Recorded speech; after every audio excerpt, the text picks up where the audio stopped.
get asked a lot, how did this start? How did this start for me? The hiccups. It was back in 2015, summer time. I was having some hemorrhoid issues, really bad. So I would get them checked out. I just couldn't get rid of them. And so they did some sample tests.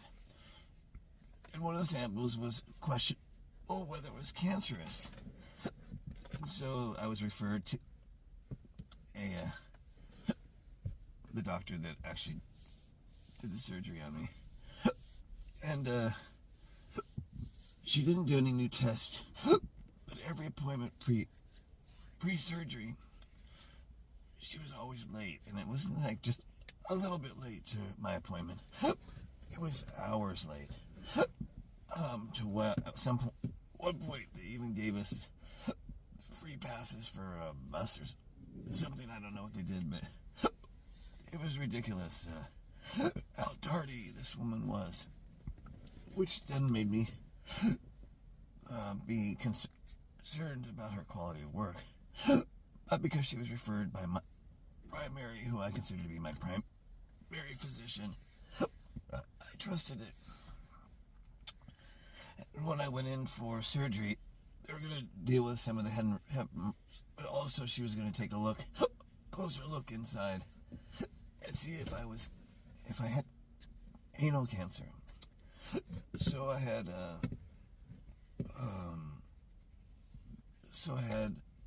was being prepped for the surgery, and she was nowhere to be found.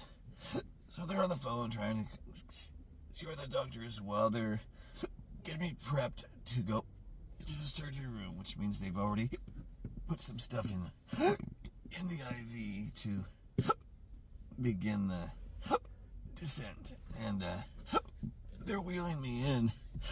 They're still on the phone looking for the doctor. And it's like so typical. And I had a brief moment where I just thought, I should call this off.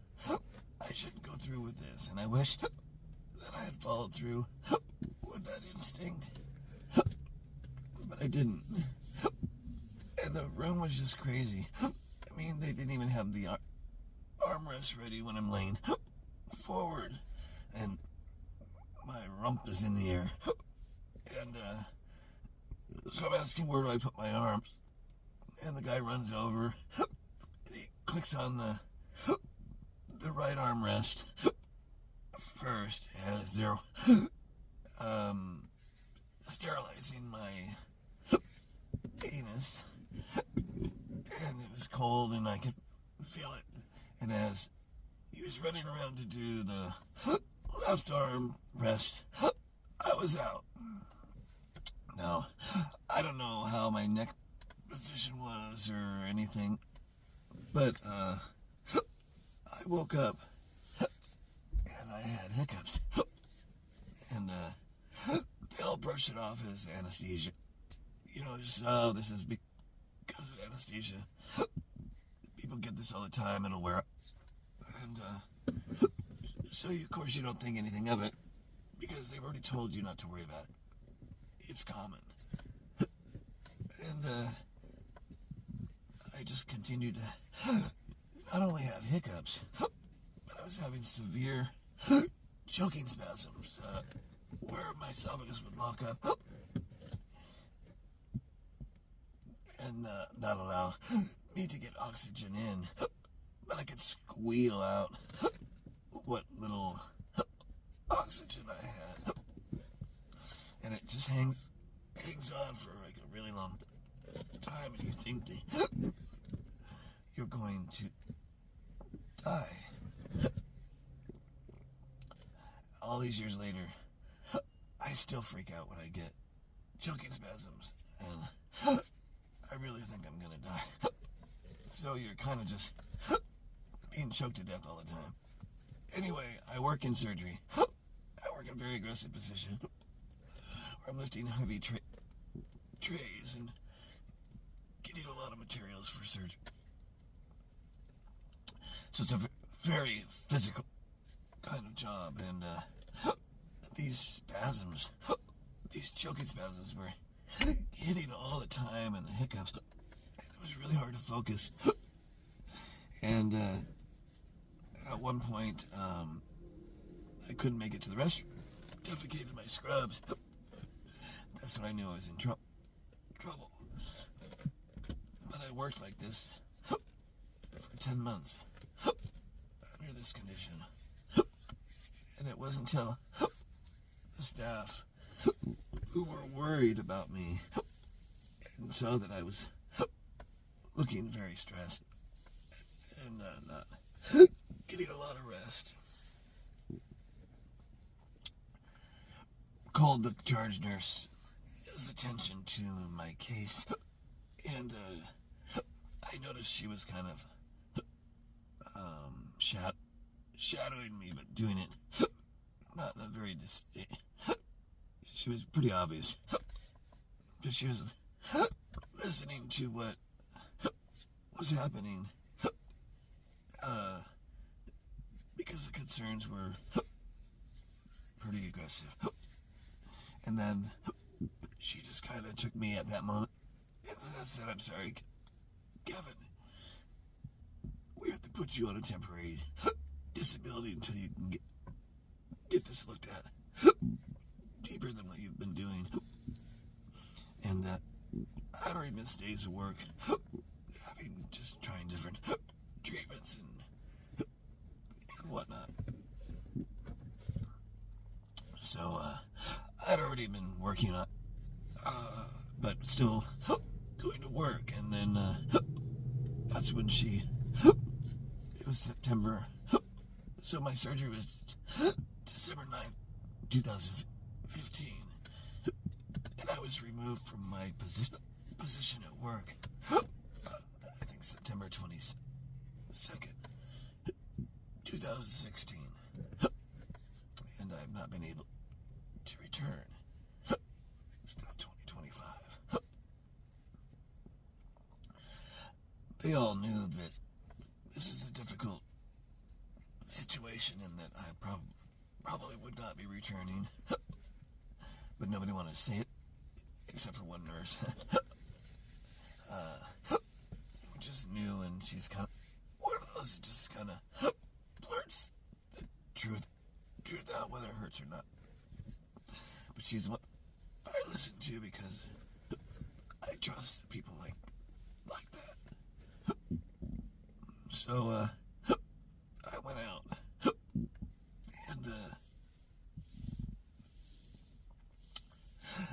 and was just going from doctor to doctor, from different kinds of doctors. I don't remember, thoracic, gastroenterologist, just everything, and with no success. It's so hard to talk. Yeah. Every time I try to speak a word, it grabs hold of my esophagus and it makes me push words out. And so it's really hard. That's why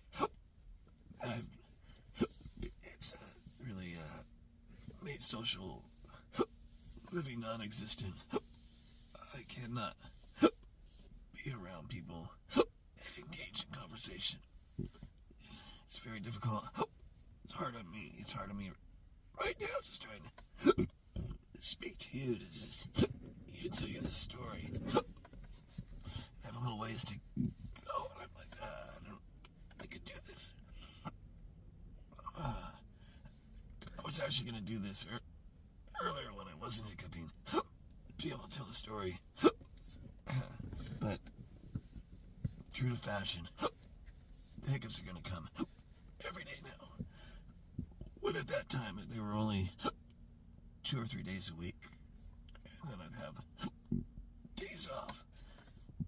But even under that, I was a liability to my work. And so I was removed just having this 2 or 3 days a week. It's now advanced, of course, to daily 12, 14 hours with few hours off between.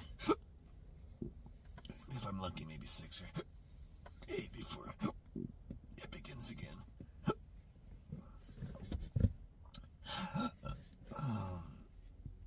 So, at that time in 2016, or maybe 2019, I was 3.5 years in. I've never met a single person who had the same condition. No doctors could introduce me.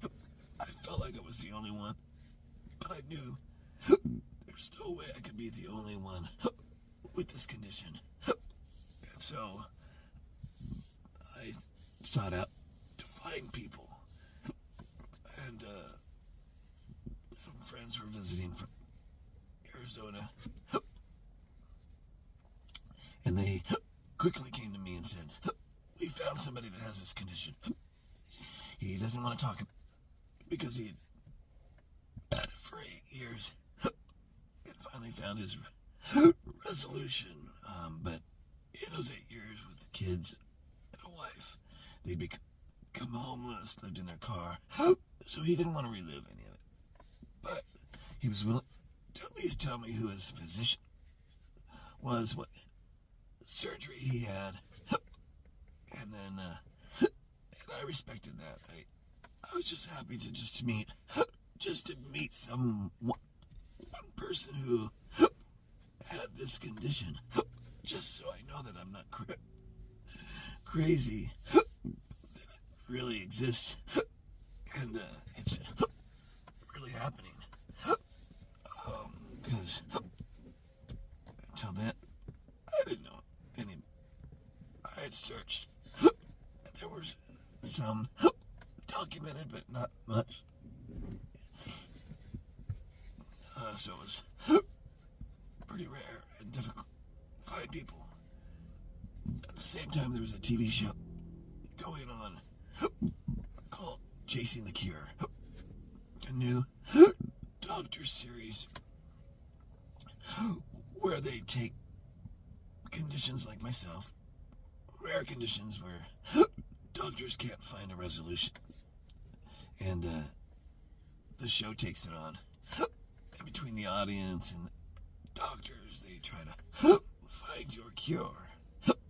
Now, mind you, hiccups is a condition. People get hiccups, but there are medicines and treatments that help people manage. For me, and people like me, we're not responding to any of the known treatments and cures. So that puts us in a different category, because if we're not responding to any of the treatments that exist, well, then we're pretty much on our own. And that's kind of that's what the show was about. And I posted I did a video, and I posted the condition on their website, and it got some attention. In fact, it got the producer's attention, and they wanted to. They were looking for if they were to be picked up the next season. They were already casting for the next season. They had also said that there's another person with hiccups. Then they thought maybe they could put us together, cover us together, and that person happened to respond to my post along with another person. So there's now two other people with this condition, and wow, that's just amazing. So I got in contact with them. I'm not sure. I don't remember how we were contacting or having conversation. But those two had been hospitalized for this condition to try to unalive themselves. One had children, but he felt, as we do, we're a burden, so attempted this. I'd been hospitalized a couple times. And when I heard that, I immediately, while we were talking, was creating a support group. I was putting this all together. And I surprised him in a week and said, look, we can talk here. And this is a support group for us. Just the three of us, you know. So we have a place to go to and talk and feel safe. And even be able to talk about those dark thoughts. Because if you talk about unaliving yourself, people get kind of freaked out. And then suddenly you're in a straitjacket, in a padded room. And I wanted us to feel free, that we could express those concerns or those feelings without being told that you can't speak at that level, because it's existing in your head. So you gotta get it out.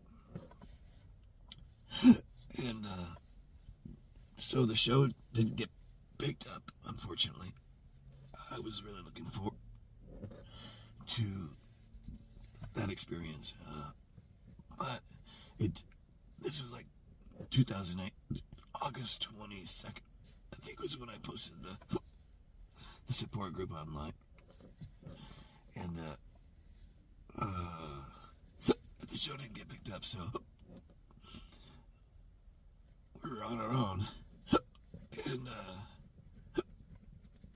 so that support group is global. It has grown to almost nearly 700 currently, so it's really growing, and it's just so sad because there's so many people suffering like I am with this condition, and it's just crazy that around the globe, throughout the United States, and in other countries, they see many doctors as well. And yet the real doctors, when they see that the treatments aren't working, they abandon you. They literally just push you out because it becomes we become a liability to their practice. And so you're abandoned a lot, and it's really the emotional roller coaster, aside from just dealing with the condition, to be abandoned by physicians that you look to for help is difficult. And so you have to work really hard, staying strong and focused, and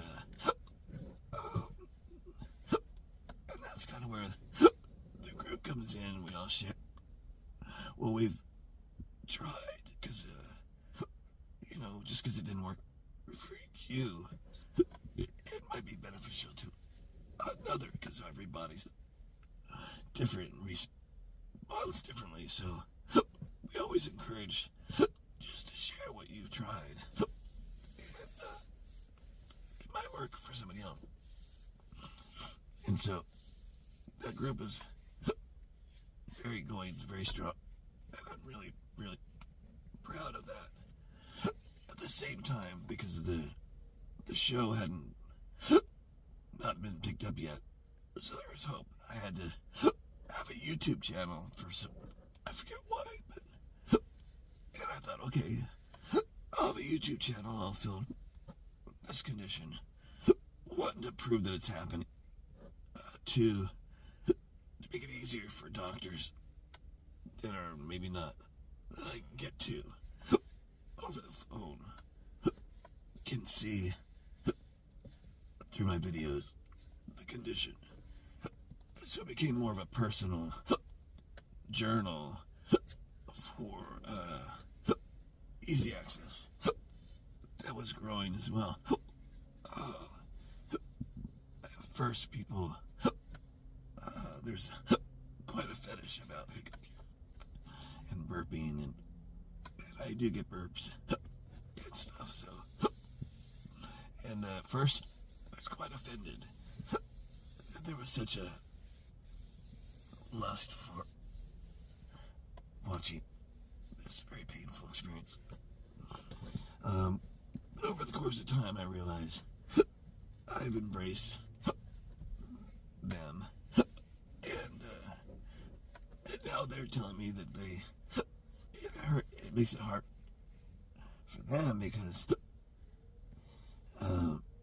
it's hard to find pleasure in someone's pain, which is true. But I think we can all help each other with this. Anyway, I've lost my train of thought. I'm just miserable. This is really hard to talk. So so that's kind of just a overview of how this all started for me, and how the channel is. This channel is hopefully maybe will reach the right people to help me find my way out of this difficult. This is really a hard condition to navigate, especially when you're not really getting help. So I would really like to just stress again, or just say thank you to the subscribers. YouTube's about numbers. Subscribing is free. There are channels where you subscribe, but they want money, which makes it confusing. It sounds like we want subscribers and it costs something. It doesn't cost anything to you, but those subscriber numbers have extraordinary value to my channel to grow on YouTube. So every subscriber is a powerful number of growth, and so I really thank you for pushing that button. Your comments are really important to me. You can ask any question you wish. I take suggestions for videos. Doesn't mean I have to do them. And just the interaction. I love hearing from people and what you might get from this, or if you're experiencing this yourself. It will certainly put you in touch with our support group, which is really just support group is just, for me, it's just to know that there are others like you is half the battle. Like, kind of like going to the gym. Just getting there is half the battle. So for me, I always say just show up. And people here have shown up for me, and I really appreciate it. This is not an easy channel. It's not entertaining in that way that people have come accustomed to YouTube posts. This is a difficult condition. I'm not going to hide that. And so, thank you for your support and for taking the time to watch my video to the end. Again, it's all about numbers that are watching. The first time you view any video, the time that you spend watching that. I mean, they calculate everything, so it's just really, really intense that way. And I'll just catch you on the next one. Thank you very much. Oh, I forgot to say, when I went into surgery and I came out of surgery, I came out quite damaged. It was beyond just the hiccups. It took a while to figure it out, but in the notes it says that the bipedal nerve was injected for 3.5 minutes. So, and the pudendal nerve manages your lower area, your genitals, your rectum, and I have become paralyzed in that area, and it's so I'm dealing with a lot more than just the hiccups. I have a lot of other issues that came out of that surgery. Doctors are well protected. It's taken a long time just to get these things diagnosed, and statute of limitations have passed, so of course making them accountable is really, really hard.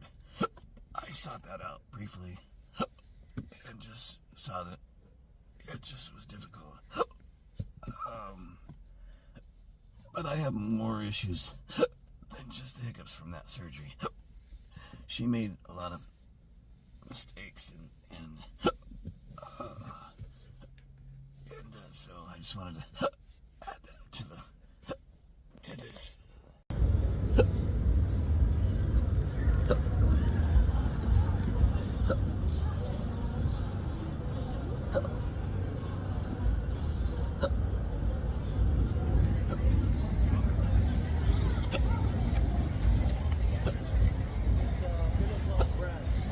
Photographer taking the